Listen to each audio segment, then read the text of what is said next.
कार्यक्रम के पुण्यार्जक हैं अरह सागर गुरु भक्त परिवार। संसार एक यात्रा है।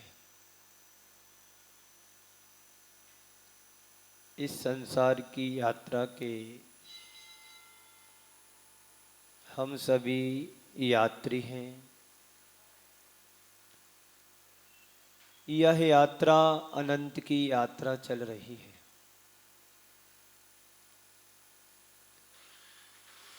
इस यात्रा का अनुभव हम सब ने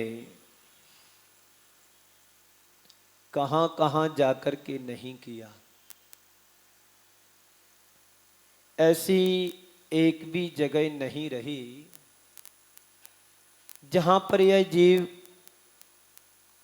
उस अनुभव को अनुभूत करने के लिए नहीं गया हो। पूरा लोक इस यात्रा का साक्षी है। एक सुई की नोक की बराबर भी स्थान नहीं रहा जहां का इसने अनुभव नहीं किया हो। अलग अलग अनुभव भी हम सबके लिए हुए हैं। जब हम किसी यात्रा पर निकलते हैं तो वहां की कुछ अनुभूतियां हमारी स्मृति पटल पर छा जाती हैं कि हम यहां पर गए थे, ऐसा अनुभव हुआ, ये अनुभूति हुई, ये प्रतिकूलताएं हुई, ये अनुकूलताएं बनी। धर्मशाला ऐसी थी, वहाँ के प्रबंधक ऐसे थे, लाइट नहीं थी, नल पानी ठीक नहीं था, वहाँ के स्वभाव और नेचर में परिवर्तन था।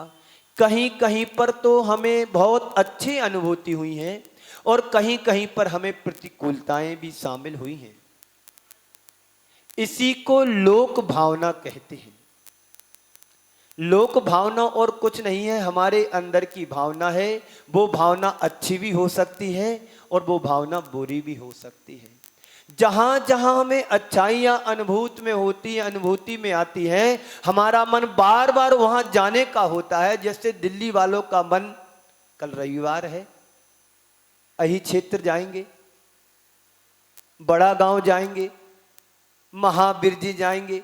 आने वाले दिनों में प्लानिंग चालू है।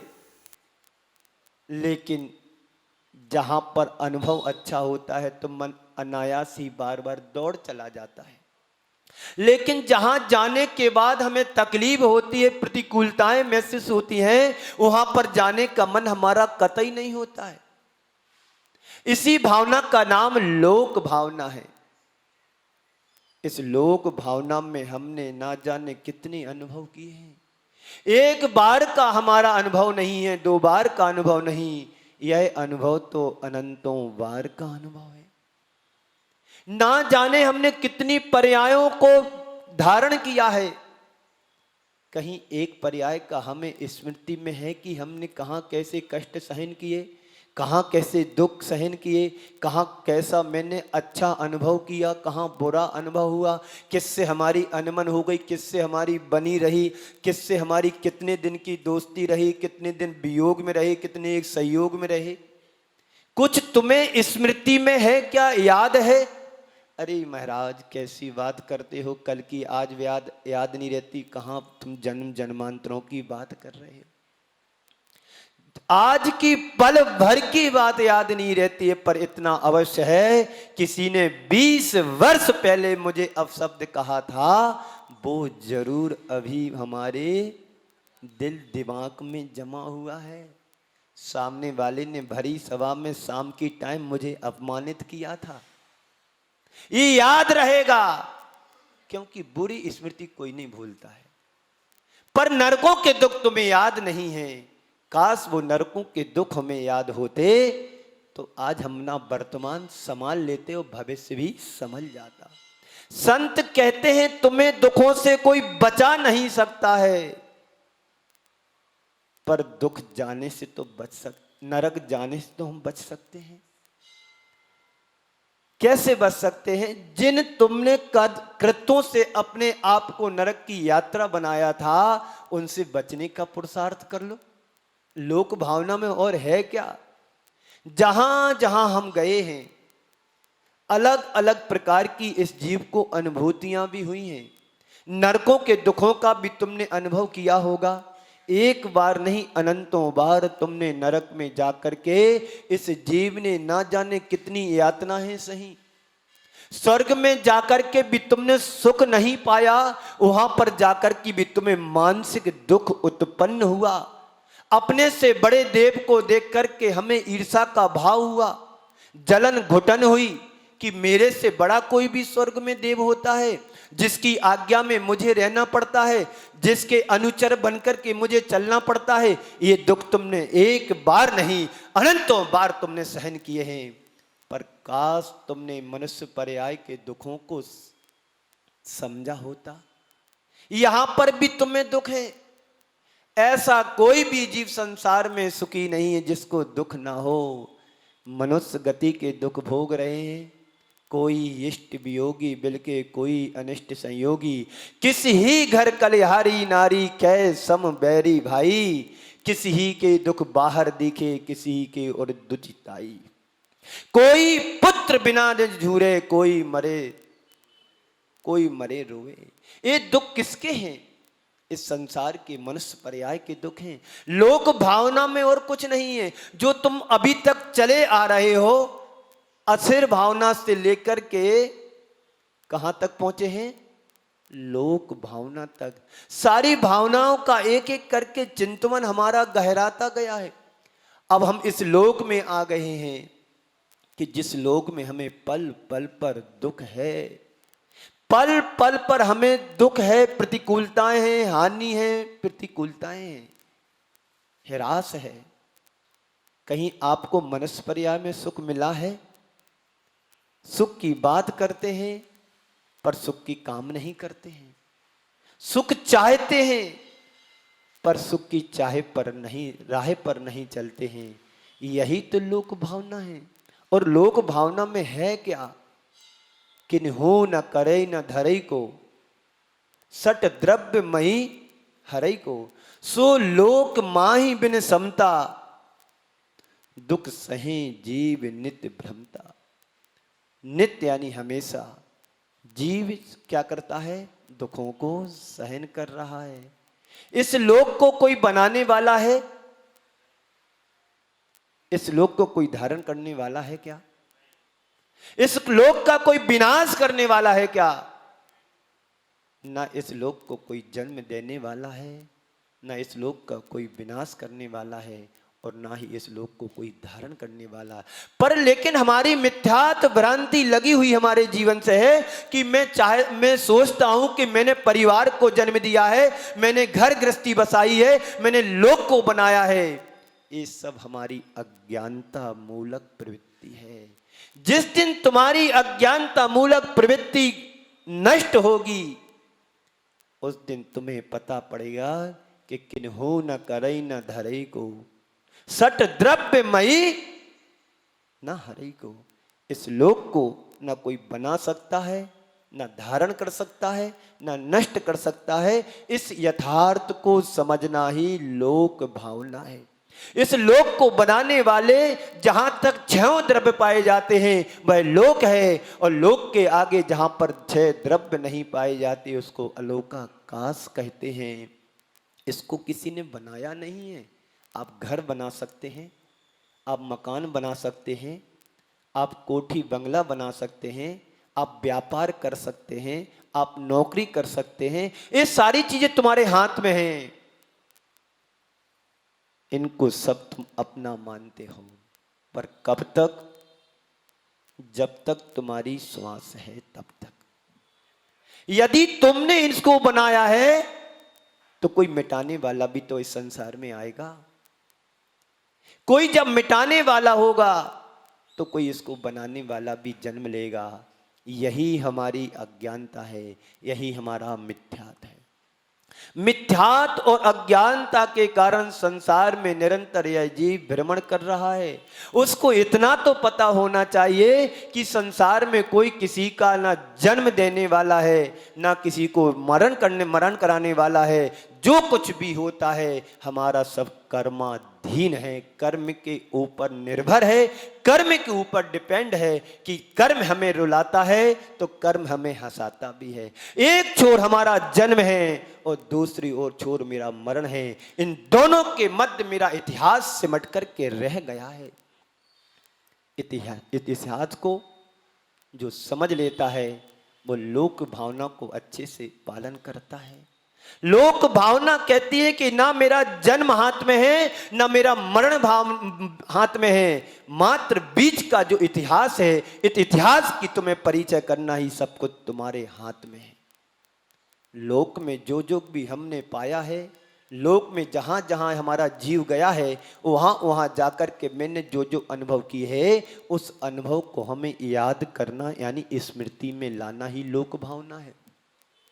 लोक के परे कोई ऐसी वस्तु नहीं है जो तुमसे अछूती रही हो। यहां तक कि सिद्धों में रहने वाले निगोदिया जीव भी तुमने अनंतों बार जीवन पाया है।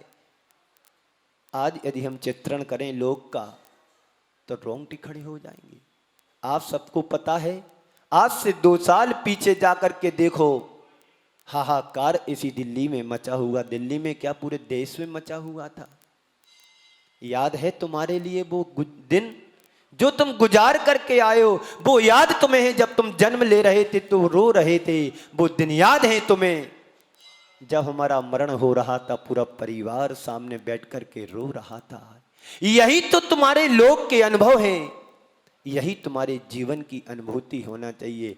एक बार तुम्हें ये पता पड़ जाए कि लोक में कितने कष्ट हैं, लोक में कितना सुख शेष है।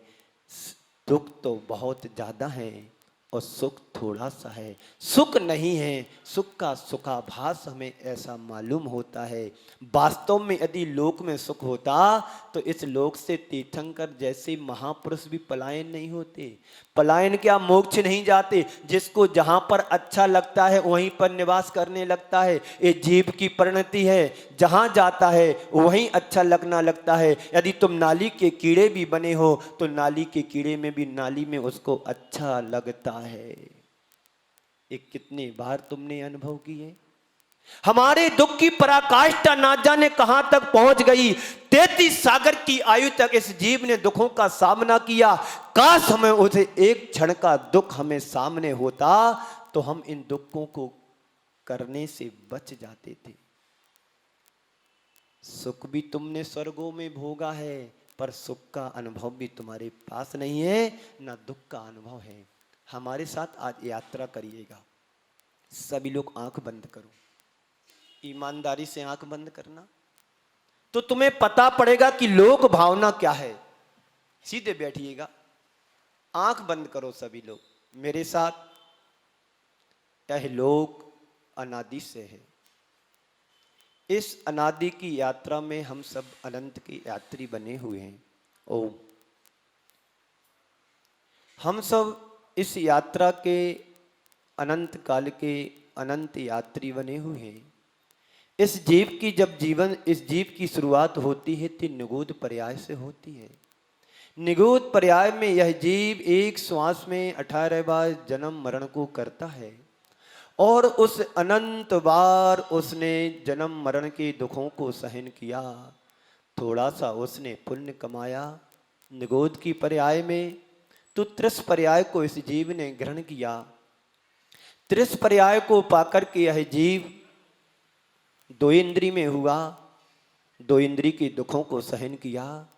एकमात्र स्पर्श और रसना इंद्री को पाकर के इस जीव ने अनंतों बार दुख को ग्रहण किया, पाया छोड़ा, पाया छोड़ा। जन्म मरण के चक्कर में इस जीव ने ना जाने कितनी 2 इंद्री पर्याय के दुखों को सहन किया। थोड़ा सा पुण्य और आगे हुआ बड़ा, तो उसने 3 इंद्री जीव को पर्याय को प्राप्त किया। वहां पर भी इस जीव ने ना जाने कितने बार जन्म और मरण कर लिया। थोड़ा सा पुण्य और आगे बढ़ता है तो 4 इंद्री में जाता है, तो वहां पर भी इस जीव ने दुख ही पाया है, सुख कहीं मिला नहीं। सुख की खोज में तो निकला था पर सुख मिला नहीं, कुछ सुख पाया भी नहीं। एकमात्र इस जीव को दुख ही मिला, दुख ही मिला, दुख में झुलसता रहा और अपनी पर्यायों को अंत करता रहा। थोड़ा सा और इस जीव ने पंचेंद्रीय पर्याय को पाया, उसमें भी मन के अभाव में असंगी पंचेंद्रीय हुआ और मन के अभाव में दुखी होकर के जलता मरता कुड़ता रहा। कहीं पर भी उसको सुख देखने नहीं मिला।